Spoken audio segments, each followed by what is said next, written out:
waxaa jira sheekh maxamed dad saacado badan sooma oo saacaduhu ay ku dheeraadaan sida wadannada qaarkood dhacda shaqo iyo camal la ku jira dadkaasi hadday soonka kari waayaan xukunkiisu muxuu noqonayaa saa'ilka labaad wuxuu leeyahay haddii aan afuro iyadoo weli aan la addimin salaaddii maqrib anigoo moodaya inuu addinkii dhacay soonka maalintaa xukunkiisu muxuu noqonayaa weydiiyaha saddexaad ama masaa'ilka saddexaad wuxuu leeyahay muxuu noqonayaa xukunkiisu qof iska cunay oo iska cabbay isagoo weli moodaya inuu ku jiro aadaankii hore yani waa xilliga suxuurtii buu iska sii wadaa aadaanka dhacayana wuxuu moodayaa aadaankii hore daakiraadda mise waaba aadaankii dambe ee waxa weeyaan lagu joojinayo suxuurta qofkay sidaasi ku dhacdo muxuu noqonayaa maalintaa isagana xukunkiisu su-aasha afraad ee ugu dambaysa su-aalaha ku saabsan soonka waxay leedahay gabadha soo qortay haddii aan ku jiro uurka bilihii ugu horreeyey cabsina aya isoo maaragtay food saarto aan u cabsado naftayda muxuu noqonayaa xukunka inaan iska afuro bisha Ramadaan oo aan dib ka soo qalleeyo sheekh maxamed ku soo dhawo الحمد لله والثناء لله والصلاة والسلام على رسول الله وعلى آله وأصحابه وموالاه أما بعد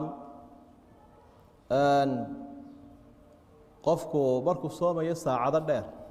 saacado badan dabcan waa intay qoraxdu soo jeedo culimadu islaamku waxay u badan yihiin ama qowlkooda isugu dhacay inta ay qoraxdu soo jeedo inuu qofku soomo hadduu awoodi kari waayo oo uu xejin kari waayo soomkii wuu iska afurayaa wuu soo qallaynaya hadhow waayo qofkii gaajo u dhiman la odhan maayo ama haraad waxyaabuu qofku la afuri karo waxaa ka mid a inuu naftiisa uga baqo geeri iyo khatar inay gasho hadhowtuu soo qallayn doonaa intuu maalintaa iska afuro jawaabtaa markaynu soo gaabinno oo caynka ah labadan su-aalood ee isu cagsiga ah midi waxay leedahay qofkii wuxuu cunay intii aan qoraxdii dhicin mid kalena wuxuu leeyahay wuxuu iska sii wada cunadii waagii oo bariyey labaduba maalintaa way qallaynayaan qofka wax cunay iyadoo aan weli qoraxdii dhicin iyo qofka wax cunaya adaankii dambe oo dhacay kadib oo waagii markaas caddaaday labaduba way soo qallaynayaan maalintaa waxaa u daliila qowl اllahi tacaala wakuluu washrabuu xatىa yatabayana lakum اlkhayط اlabyadu min alkhayط اlaswadi min alfajri ثuma atimu الصiyaama ilى اleyl habeenkii iska cunoo iska caba baa ilahay wi jeeroo waagu caddaado markuu waagu caddaado laga bilaabo joojiya cunada ilaa intay qoraxdu dhacayso markaa shardigaasaa laga waayey labadoodaaba marka maalintaas waa qalle su-aasha saddexaad ah ruuxii dumarka ahayd way uur bay leedahay waa la eegaya hadday soomi karto ruuxaa dumarka ee uurka leh oo iyadana aan dhib ku imanayn ilmaha caloosheeda ku jirana aanu dhib ku imanayn way iska soomi laakiin haddii iyada iyo ilmaha ay u baqdo way iska cuni waanay soo qallayn doonta qallahana inay dumarku ilaawaan maaha markay Ramadaan dhammaatee wakhtiga ruuxan dumarkii jaanis hesho ee ilmihii ay umushay ka guriso ama dee caanihii uu ka maarmuu cunno cuni karo ha soo qallayso oo markaa ayaan la ilaawin qallaha wallaahu aclam jazaak allahu khayr sheekh maxamed ilaahay ha ku barakeeya annagana nagu anfaco su-aalo waxaa jira iyaguna ku saabsan cibaadooyinka kala duwan ee addoonka saaran saa'ilkan wuxuu leeyahay su-aashan soo qoray islaantayda waxay haysataa dahab ay ugu tala gashay inay u isticmaasho qurux oo ay isu qurxiso oo qadarkiisu dhan yahay 200 garaam oo dahaba wax sakiihi ma ka waajibaya dahabkaas ay ugu tala gashay inay isu qurxiso saa'ilka labaad wuxuu leeyahay waxaanu ku ducaysanaa had iyo jeer marka xilliga iftaarku soo dhowaado si jamaaciya oo qof naga mid aanu ku nidhahnaa noo ducee inteeda kalena aamiintaanu maaragta ku caawinaa arrintaas sharciyan diinta islaamku maxay ka qabtaa su-aasha saddexaad wuxuu leeyahay saa'ilka soo qoray salaadaha ma jamcin karaa da ahaan awgeed yacni anigoo da-ah oo xogay salaadda igu culus tahay salaadaha ma isu geyn karaa sidii qofka musaafirka oo kale saa'ilka afraad wuxuu leeyahay ma ii bannaantahay anoo guriga ku tukanaya inaan masaajka nagu dhow ku xidho gurigana waan ku tukanayaa masaajka nagu dhowna waan ku xidhanaya halkaasaan kala soconaya arrintaas ma bannaan tahay su-aasha ugu dambaysa wuxuu leeyahay saa'ilka soo qoray ma bannaan tahay qofku markuu dhinto in qur-aan lagu dul akhriyo kusoo dhowo sheekh maxamed alxamdu lilaah su-aasha hore odhanaysa sekada seke ma lagu leeyahay dahabkan iyo lacagta ay dumarku isku qurxiyaan mas'alo khilaafiya weeye oo culimmadu haa iyo maya labadaba ay yidhaahdeen waxay se u badan yihiin laguma lahaa dahabka iyo lacagta dumarku isku qurxiyaan marka 3 shardi laga helo wuxuu waa inay yihiin dahab iyo lacag hadday yihiin macdanaha kale la isku qurxiyo waxba laguma leh shardiga labaad waxa weeye waa inuu yahay dahabkaasi mustacmal oo dee waxay isticmaalaysa waa inuu aanu kayd ahayn hadduu meel iska yaallo dee waa lagu leeyay oo islaada ama kayda kuu noqdo ama labisyo labaadii ha iska noqdo ama masaariif ha noqdo waa lagu leeyay markaana marka saddexaad isticmaalkiisu waa inuu mubaax yahay oo aanu xaaraan ahayn oo dahab raggu uu haysto waa xaaraan dee inuu isticmaalo macnaa isticmaalka ragga marka siyaabahaasi ama dumarkiiba si xaaraana ay u isticmaalayso saddexdaas shardi marka laga helo seke laguma leh marka sidaasaa culimada islaamku ay u badan yihin su-aashan kale ducada jamaaciga ah qabla alifdaar may ka soo aroorin nebiga sala allahu calayhi wasalam marka afurku soo dhowaado inay dadku aamin yidhaahdaan isaguna uu u ducayn jiray marka marmar waa lagu ducaysan karaa laakiin in joogto laga dhiga maaha oo joogtadu waxay keenaysaa inuu shaygii cibaado mucayana u egaado ducadu waa cibaado laakiin in wakhti gaarahun lagu beego bidcay noqonaysa marka mar waa la samayn mar si jamaaca isaga ducaysan marna si kala gaargaara markaa joogtadun baa laga dayn doonaa su-aasha kale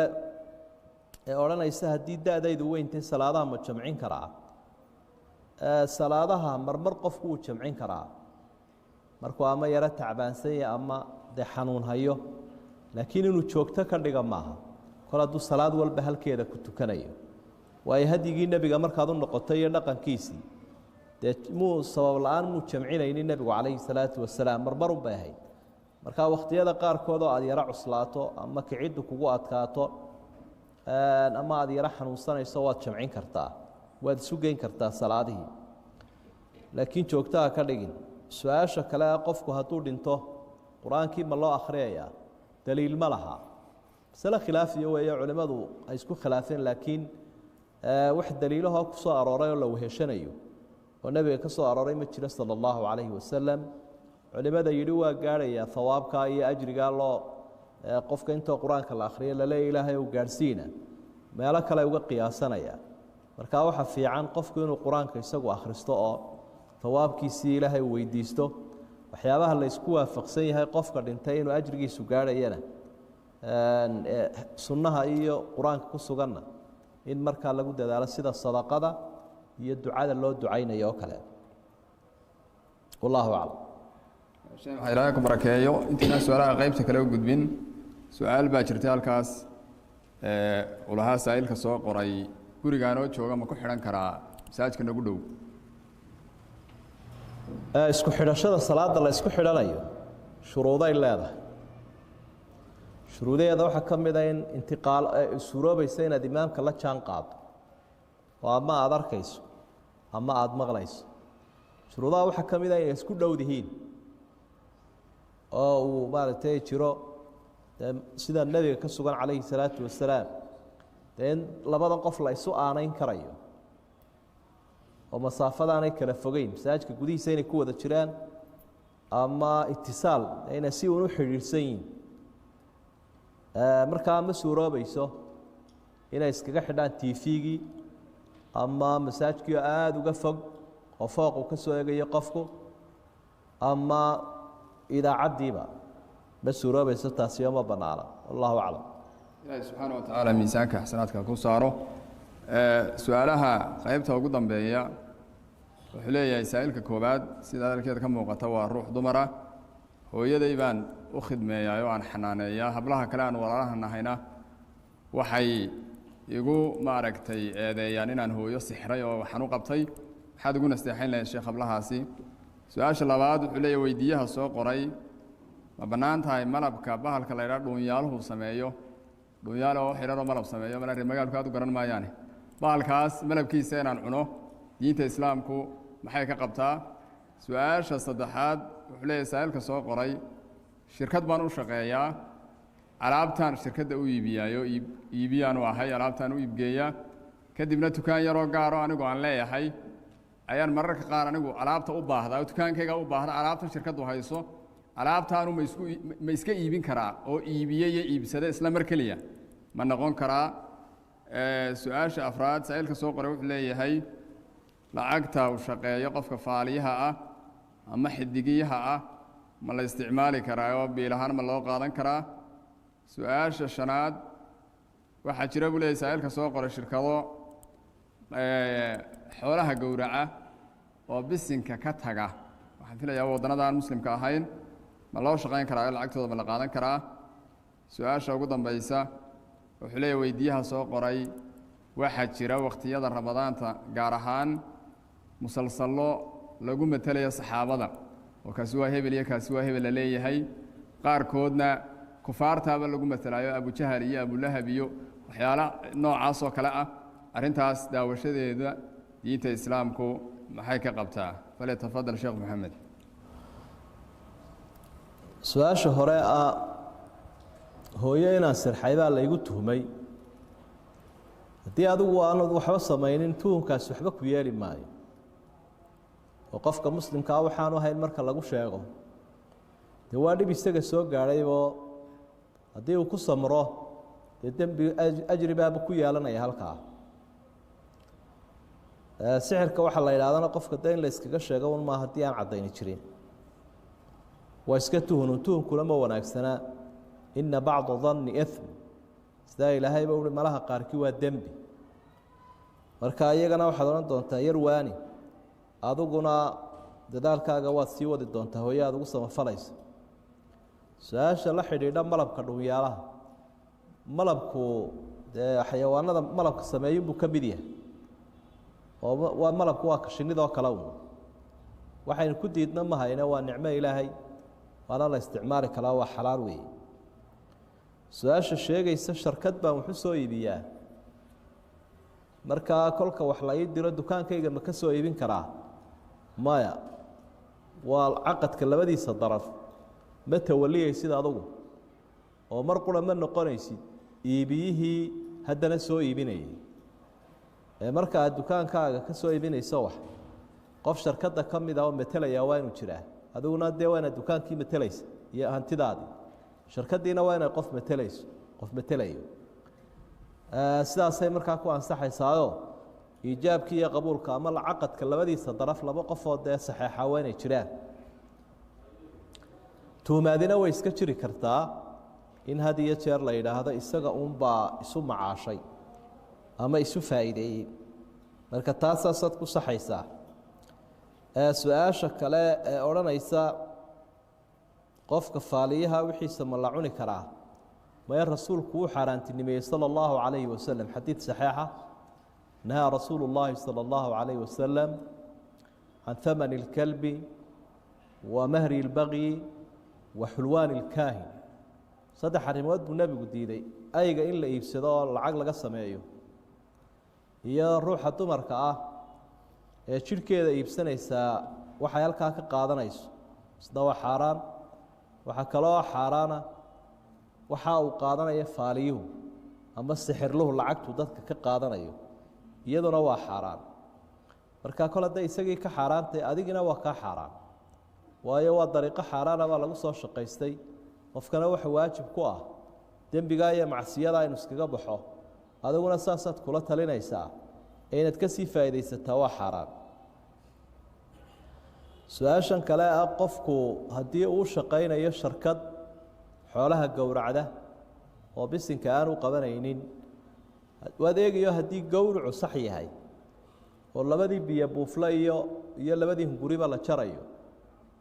waana waxaad ka geysan doontaa in bisinkana lagu daro marka haddii aan lagu darin neefka gowraciisii xalaal buu noqonayaa maadaama culimo badani ay ku tegeen gowraca inaanu shardi u ahayn bisinku shardi uma aha in la gowraco laakiin waa sunno aada u adag qolyaha qaarkoodna waa masale khilaafiya laakiin qeyb ka mida culimada maadaamay ku tegeen inaanu gowraca shardi u ahayn bisinku oo sunno mu-akada uu yahay sunno wanaagsan uu yahay laakiin kol haddii sida kale gowracu u hagaagsan yahay waad isaga shaqayn kartaa taladaadana waad ka geysan kartaa wax ka sii wanaagsan haddii aada heshana meeshaa ka sii wanaagsan baad u shaqo tegi insha allah filimada noocan oo kale ah ee la matelayo musalsalaadka ah culimada islaamka casrigan aynu joogno way ka digaan waayo wax badan oo qaladaada ku jira oo been baan laga waayay rag iyo dumar isdhex galana lagama waayo asxaabtana waxa ay ku tahay nuqsaan iyo xaqiraan oo nusuusta iyo daliilada marka la eego dee cisi weyn iyo sharaf weyn bay asxaabtu leeyihin marka had iyo jeer filimada noocaas oo kale ahi nuqsaan baa ugu jirta asxaabta iyo nooc been abuura iyo rag iyo dumar isku dhex darma siyaasad dad kale ay ka dambeeyaan bay ahayn musalsaladani sidaa daraaddeed daawashadooda iyo matalaadooda way ka digaan culimmadu iyo markaa in la iska daayaa wanaagsan wallaahu aclam ilaahay subxaana wa tacaala